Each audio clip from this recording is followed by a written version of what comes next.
السلام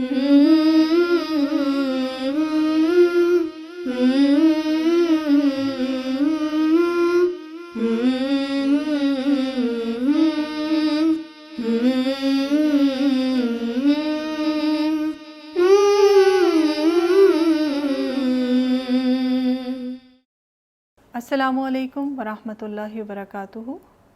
آپ دیکھ رہے ہیں پروگرام قرآن کی باتیں۔ یہ قرآن کی باتیں ہیں، انسان کی باتیں ہیں، رحمان کی باتیں ہیں، کلام اللہ کی باتیں ہیں اور کلام اللہ سے جوڑنے کی باتیں ہیں الحمدللہ۔ اور اسی کلام اللہ سے جڑ کر ہی ہم زندگی کی بھی فلاح پا سکتے ہیں اور آخرت میں بھی کامیابی حاصل کر سکتے ہیں۔ اللہ تعالی ہمیں توفیق عطا فرمائے الحمدللہ۔ اور ہم قرآن کی روشنی میں اپنے مسائل کا حل جان رہے ہیں اور اس کے لیے ہم نے دعوت دی ہے استاذہ نگہت ہاشمی صاحبہ کو۔ استاذہ السلام علیکم ورحمۃ اللہ وبرکاتہ۔ وعلیکم السلام ورحمۃ اللہ وبرکاتہ۔ کیا حال ہے آپ کے؟ الحمدللہ رب العالمین۔ الحمدللہ، اللہ تعالیٰ آپ کو اپنی رحمتوں میں، اپنی برکتوں میں رکھے۔ آمین آمین آمین۔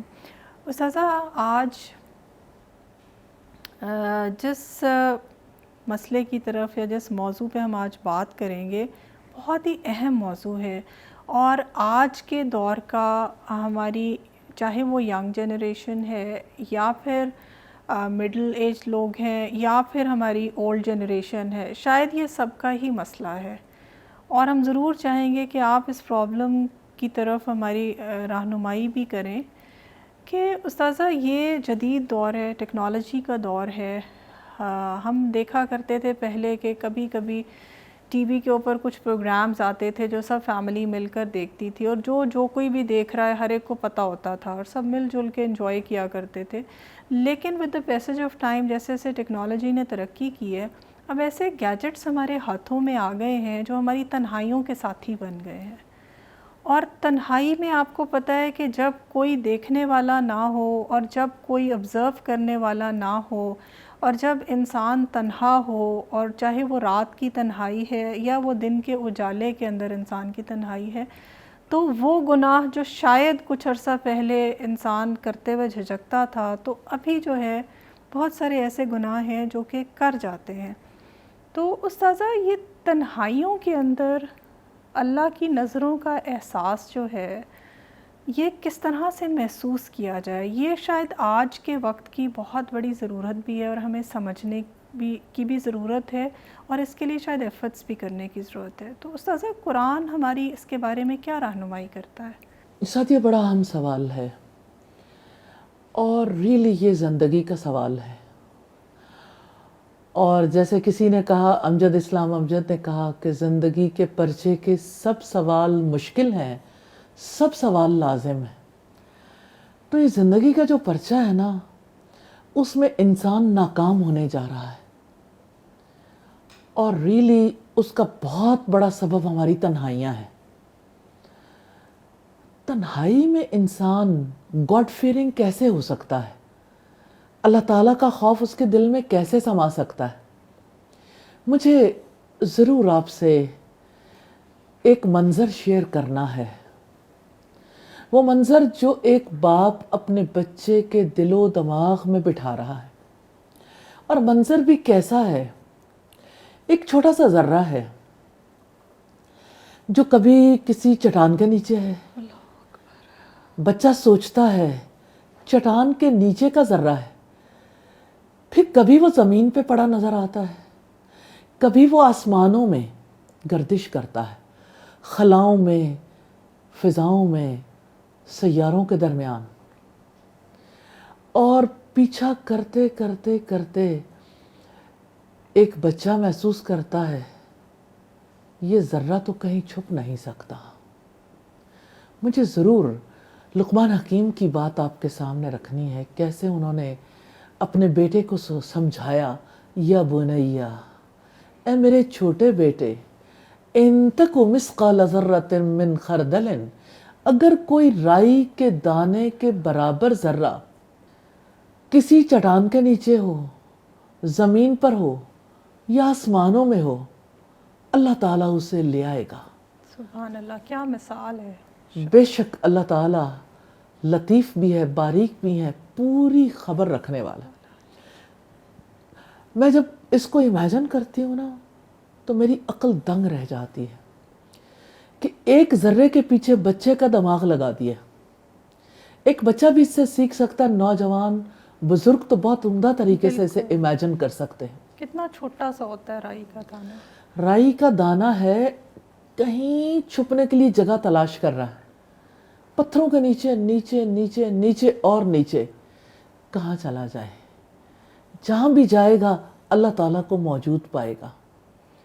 یہی چیز تو آج اپنی نسلوں کو سکھانے والی ہے کہ کہیں کوئی مقام نہیں جہاں کوئی اللہ تعالیٰ کی نظروں سے چھپ سکتا ہے. کہاں جائے؟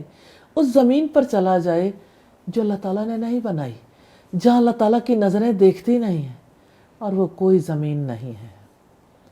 اور مجھے یاد آتا ہے قرآن حکیم میں ایک اور مقام جہاں اللہ تعالیٰ کہتے ہیں یا معاشر الجن والانس, اے جنوں اور انسانوں کے گروہ,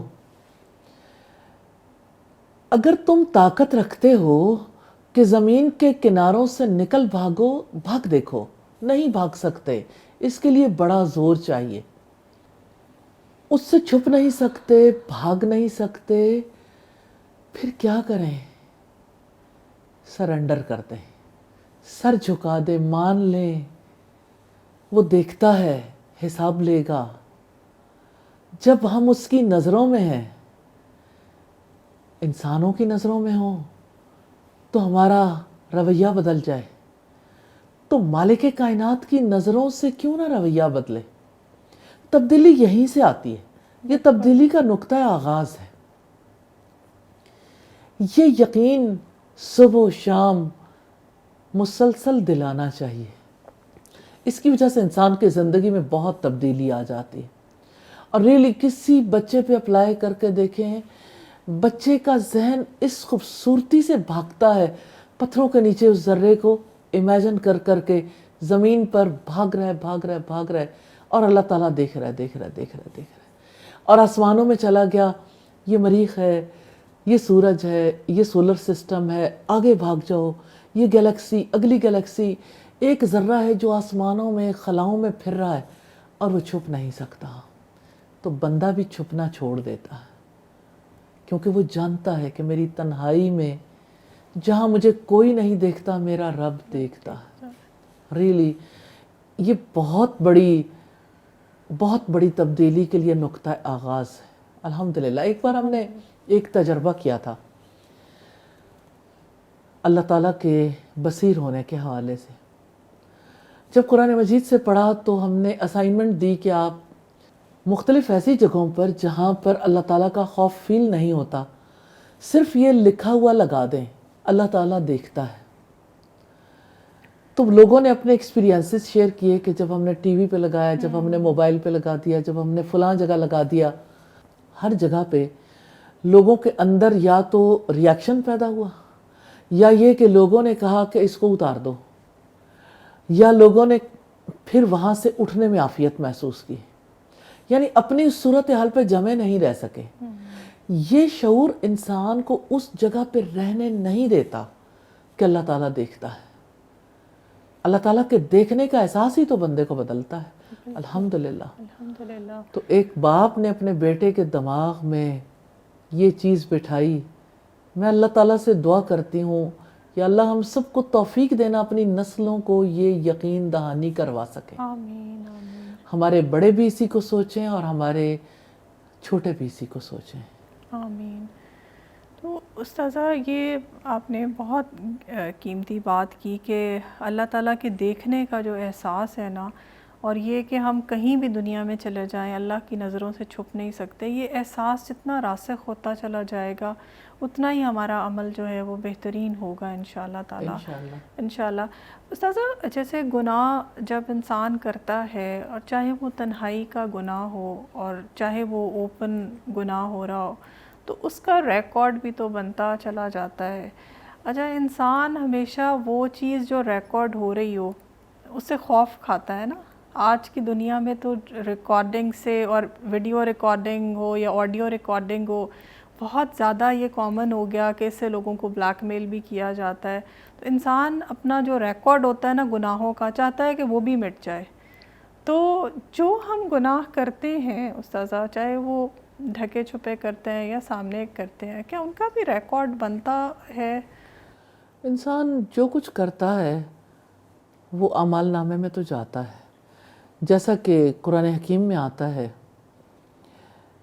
ما یلفظ من قول الا لدیہ رقیب عتید، کوئی لفظ انسان کی زبان سے نہیں نکلتا مگر حاضر باش نگران اسے محفوظ کرنے کے لیے موجود ہوتا ہے۔ تو انسان کی نظر کب اٹھی، کب جھکی، انسان کے کان نے کیا سنا، کب سنی انسنی کر دی، کب انسان نے کیا سوچا، اس کے دل نے کس چیز کو اپنے اندر جگہ دی۔ لوگ کہتے ہیں کہ اللہ تعالیٰ نے دل کے اندر آنے والے خیالات کو تو معاف کر دیا۔ بھائی خیال میں اور ریپیٹڈلی آنے والے خیال میں اور دل میں جگہ پکڑنے والے خیال میں فرق ہوتا ہے۔ اس خیال پر تو پکڑ نہیں ہے جو اچانک آیا اور کسی نے ریجیکٹ کر دیا، لیکن جس نے اندر ڈیرے جما لیے ہیں، اب وہ خیال جو کسی کی برائی میں آیا، بدگمانی بن گیا، تو کیا بدگمانی پہ پکڑ نہیں ہے؟ کیا اللہ تعالیٰ کی جانب سے کسی کے بارے میں جو دل کے اندر حسد پروان چڑھتا ہے اس پہ پکڑ نہیں ہے؟ تو یہ ساری تو دل کی برائیاں ہیں نا، چھپی رہتی ہیں، سامنے کم آتی ہیں، لیکن بہرحال ان چیزوں کے اوپر پکڑ ہے۔ تو جس کو اللہ تعالیٰ کے علیم اور خبیر ہونے کا یقین آتا ہے وہ پھر ان چیزوں سے بچ جاتا ہے اللہ تعالیٰ کے فضل و کرم سے۔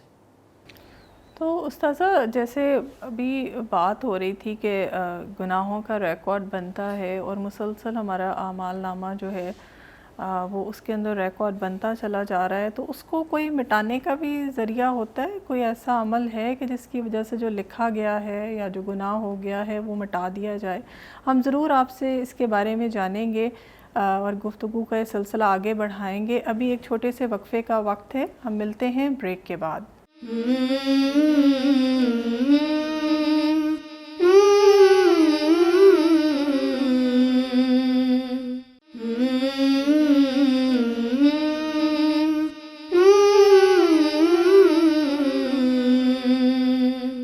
Welcome back. استاذہ ہم بریک پہ جانے سے پہلے بات کر رہے تھے، اور یہ جیسے ہم گناہوں کی بات کریں کہ گناہ تنہائیوں میں بھی ہوتے ہیں اور اللہ کی نظروں کا احساس جو ہے وہ ہر وقت ہونا چاہیے، اور اعمال ہمارے جو ہیں وہ شاید اس قابل تو نہیں ہے، لیکن استاذہ جیسے اعمال نامہ بھاری ہوتا چلا جاتا ہے تو اس کا احساس بھی انسان کو اگر ہو جائے تو بہت شدید ہوتا ہے۔ تو کوئی ایسا بھی عمل ہے کہ جس کی وجہ سے جو لکھا گیا ہے، جو گناہ ہوئے ہیں وہ مٹا بھی دیے جائیں؟ تو کچھ ایسا عمل ہمیں قرآن بتاتا ہے کہ ہم کر لیں تو ہمارے ہاتھ سے یا ہمارے کان سے یا ہماری زبان سے یا ہمارے عمل سے جو گناہ ہوئے ہیں ان کو ہم مٹانے کا کوئی سبب کر لیں؟ توبہ کا پانی گناہوں کو دھو ڈالتا ہے سبحان اللہ۔ اگر انسان سچے دل سے توبہ کر لے۔ میں ایک بار، میری بیٹی چھوٹی تھی اور وہ مجھ سے کہتی ہے کہ ماما یہ جو اریزر ہے اس سے ہم چیزیں ریز کر لیتے ہیں، لیکن اگر میرے سے کوئی غلطی ہوئی ہے وہ کیسے اریز ہوگی؟ میرے ہارٹ پہ تو ایک بلیک کلر کا ڈاٹ لگ گیا، وہ ڈاٹ کیسے دور ہوگا؟ میں انہیں اسے حدیث سنائی اور بار بار سناتی رہی کہ جب بندہ گناہ کرتا ہے تو اس کے دل پر سیاہ دھبا یا سیاہ نقطہ لگ جاتا ہے، اگر وہ استغفار کر لے تو وہ دھبا مٹا دیا جاتا ہے، اور اگر وہ استغفار نہ کرے تو وہ اتنا بڑھ جاتا ہے کہ پورا دل سیاہ ہو جاتا ہے۔ میں نے پیپر پینسل پکڑا اور میں نے اس سے کہا کہ دیکھو، آپ ارد گرد دیکھتے ہو کہ جب کپڑے پہ داغ لگتا ہے، جب کپڑے گندے ہو جاتے ہیں، پھر کس چیز سے دھوتے ہیں؟ تو اس نے کہا کہ ہم ڈٹرجنٹ پاؤڈر ہے، صابن ہے، اس سے کپڑا دھوتے ہیں۔ میں نے کہا اچھا برتن جب خراب ہو جاتے ہیں پھر کیسے دھوتے ہیں، یعنی گندے ہو گئے تو؟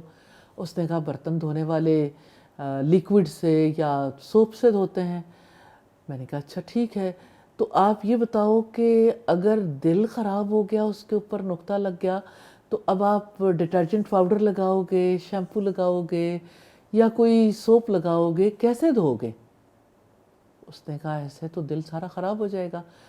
تو میں نے اسے کہا کہ اللہ تعالیٰ نے اس دل کو دھونے کا طریقہ کار بتایا ہے. تو اس نے پوچھا پہلے مجھے یہ بتا دیں کہ وہ کیا چیز ہے جس کی وجہ سے، یعنی وہ کس طرح کا پاؤڈر ہے، کس طرح کی چیز ہے. تو میں نے اسے بتایا وہ کلمہ ہے جس کی وجہ سے آدم علیہ السلام کو معافی ملی. پھر میں نے اسے وہ واقعہ سنایا. اس پر اس نے کہا آپ مجھے کوئی چھوٹی سی بات بتا دیں جس کو میں کر سکوں. تو میں نے اسے استغفر اللہ کا بتایا. پھر وہ یعنی اس کو یہ بات جو ہے وہ میں نے کئی لوگوں کو سنائی. پھر وہ کیپ یور ہارٹ کلین میں ہم نے اس کو جو ہے وہ لوگوں کے سامنے بھی رکھا کہ کس طرح سے اپنے دل کو صاف کرنا ہے. اللہ تعالیٰ کی دی ہوئی توفیق سے صاف تو وہی کرتا ہے نا. جی بالکل. تو یہ جو استغفار ہے، یہ جو توبہ کے کلمات ہیں، اس کی وجہ سے اللہ تعالیٰ ہمارے گناہ دھو ڈالتے ہیں، ان کو ہم سے الگ کر دیتے ہیں. الحمدللہ رب العالمین. اور پھر دوسری چیز بھی ہے، قرآن حکیم میں آتا ہے ان الحسنات یذہبن السیئات، بے شک نیکیاں برائیوں کو لے جاتی ہیں. یعنی آپ نے کوئی غلط کام کر لیا، اب اس کے بعد آپ نیک کام لے آئیں، اس کی وجہ سے اس کی کمپنسیشن ہو جاتی ہے. الحمدللہ رب العالمین. پھر اللہ تعالیٰ سے دعائیں کرنے سے، کیونکہ اپنے اختیار میں نہیں رہتا نا. اچھا آپ نے بات کی نا تو میرے ذہن میں ایک دم سے آیا کہ کوئی چیز لکھی ہو نا تو اس کے اوپر جب آپ اوور رائٹ کر دیتے ہو تو نیچے والا چھپ جاتا ہے. تو ایسے جب گناہوں کے اوپر نیکیاں کریں تو الحمدللہ گناہ بھی چھپ جاتے ہیں. جی بالکل، کیوں نہیں. اللہ تعالیٰ چاہے تو ان گناہوں کو معاف کر سکتا ہے اور ہمارے اعمال نامے سے خارج کر سکتا ہے. اس کی حقیقت تو اللہ تعالیٰ جانتے ہیں، لیکن بندے کو کوشش ضرور کرتے رہنا چاہیے. اور آپ دعا کی بات بتا رہی تھی ابھی کہ دعائیں کرنے سے بھی، دعائیں کرنے سے یقیناً اللہ تعالیٰ سے جب ہم دعا کرتے ہیں کہ وہ ہماری مغفرت فرما دے، ہمارے گناہوں کو دھو ڈالے، ہمارے گناہوں سے ہمیں پاک کر دے، تو اس کی وجہ سے اللہ تعالیٰ مہربان ہو جاتے ہیں. جب ہم اللہ تعالیٰ سے یہ دعا کرتے ہیں اللہم باعد بینی و بین خطایای کما بعدت بین المشرق والمغرب، اے اللہ مجھے میری خطاؤں سے اتنا دور کر دے جیسے مشرق اور مغرب کے درمیان بود، جیسے اس کے درمیان دوری، کہ میری برائیوں کو مجھ سے اتنا دور لے جا. اب اللہ تعالیٰ دور لے جا سکتا ہے نا. جو چیز دور گئی وہ آپ سے ہٹ گئی نا، وہ آپ کے اعمال نامے سے نکل گئی. اللہ تعالیٰ جو چاہے کر سکتا ہے. الحمدللہ ہمیں استغفار ضرور کرنی چاہیے. آمین. استاذہ اس سے یہ بات ذہن میں آتی ہے کہ گناہ بھی ہو گیا، گناہ کا احساس، اللہ تعالیٰ ہمیں توفیق دے کہ گناہ کا احساس ہو اور اس کے بعد انسان توبہ بھی کرے اور نیکیاں بھی کرے. تو استاذہ یہ ریئلائزیشن حاصل کرنے کا کیا طریقہ ہوتا ہے کہ گناہوں کی توبہ قبول ہو گئی؟ ہمیں کیا اس کا احساس ہوتا ہے کسی عمل سے؟ جب انسان کو ندامت ہوتی ہے نا، پھر انسان اس ندامت کو اپنے رب کے سامنے بیان کرتا ہے، اپنے گناہ کا اعتراف کرتا ہے، اس کے آنسو نہیں ٹھہرتے. اللہ تعالیٰ سے جب وہ توبہ کرتا ہے اور آئندہ کبھی نہ کرنے کا عہد کر لیتا ہے، تو اللہ تعالیٰ جب اسے، یعنی اللہ تعالیٰ سے وہ صدقے دل سے مانگتا ہے تو اس کے دل کو سکینت عطا کرتے ہیں. وہ سکون بتاتا ہے کہ اللہ تعالیٰ مہربان ہو گئے. اور استاذہ نیکیوں کی توفیق ملنا اور ملتے ہی چلے جانا، کیا یہ بھی سائن ہوتا ہے؟ بالکل سائن ہے. نیکی کی توفیق ملنا اللہ تعالیٰ کی رضامندی کا سائن ہے، نشانی ہے. الحمدللہ. استاذہ ہم آپ سے ضرور ریکویسٹ کریں گے کہ آپ دعا کر دیجئے کہ اللہ تعالیٰ ہمیں، ایک تو یہ کہ ہم اپنے جو تنہائیوں کے گناہ ہیں اللہ تعالیٰ ہمیں اس سے بچائے، ہماری نسلوں کو بچائے، کیونکہ اس وقت یہ وقت کی اہم ضرورت ہے. اور جتنے گیجٹس اس وقت ہمارے ہاتھوں میں آ گئے ہیں، ہماری نسلوں کے ہاتھوں میں آ گئے ہیں، اور جو تباہی اس کی وجہ سے پھیل رہی ہے، تو یہ اویئرنیس جو ہے وہ سوسائٹی کے اندر پھیلنا بہت ضروری ہے کہ اللہ تعالیٰ جو ہے وہ باریک سے باریک چیز کو بھی اللہ جانتا ہے، دیکھتا ہے، اور وہ اللہ کے سامنے پیش کی جاتی ہے. تو آپ دعا کر دیجئے اللہ تعالیٰ ہمارے اندر یہ فہم پیدا کر دے. یا ارحم الراحمین، تنہائیاں ظلمتوں سے بھر گئیں، ہماری نسلیں تنہائیوں کے گناہوں کا شکار ہو گئیں. الہی وہ ڈیوائسز جو ہمارے نفع کے لیے تھیں وہ ہماری نسلوں کے لیے نقصان دہ بن گئیں۔ اے پاک پروردگار تنہائیوں کے گناہوں سے بچا لیجئے۔ الہی ہماری نسلوں کو اس کا شعور عطا فرمائیے، اور ہم سب کو توفیق دیجئے کہ ہم اپنے بچوں کو یہ سمجھا سکیں کوئی رائی کے دانے کے برابر ذرہ کسی چٹان کے نیچے ہو، زمین پر ہو یا آسمانوں میں، اللہ تعالیٰ اسے لے آئے گا۔ یا ارحم الراحمین اس کا یقین نصیب فرمائیے اور اپنی تنہائیوں کو پاک کرنے کی توفیق عطا فرمائیے۔ آمین ثم آمین۔ آمین ثم آمین۔ جزاک اللہ خیر استاذہ۔ الحمدللہ آج کے دن پر ہم نے دیکھا کہ انسان خطا کا پتلا ہے اور گناہ ہم سے سرزد ہوتے ہیں، ہم سے تنہائیوں میں بھی گناہ ہوتے ہیں، ہم سے ظاہری طور پر بھی ہوتے ہیں اور باطنی طور پر بھی ہوتے ہیں۔ اصل میں ضرورت اس بات کی ہے کہ اللہ تعالیٰ ہمارے اندر یہ شعور پیدا کر دے، یہ فہم پیدا کر دے کہ جو گناہ بھی ہم خواہ تنہائی میں کریں، خواہ اکیلے میں کریں یا سب کے سامنے کریں، اللہ تعالیٰ اس کو جانتا بھی ہے، اللہ تعالیٰ اس کا ادراک بھی رکھتا ہے، اور اللہ تعالیٰ اس پر ہماری پکڑ بھی کرے گا۔ اللہ تعالیٰ ہمیں یہ فہم نصیب کرے، اور اللہ تعالیٰ ہمیں اب گناہوں سے، خاص طور پر تنہائیوں کے گناہوں سے بچنے کی توفیق عطا فرمائے۔ آپ بھی دعا کریں، ہم بھی اس کے لیے دعا کرتے رہیں گے۔ اللہ تعالیٰ ہمیں اس کی بہترین توفیق نصیب فرمائے۔ اللہ حافظ۔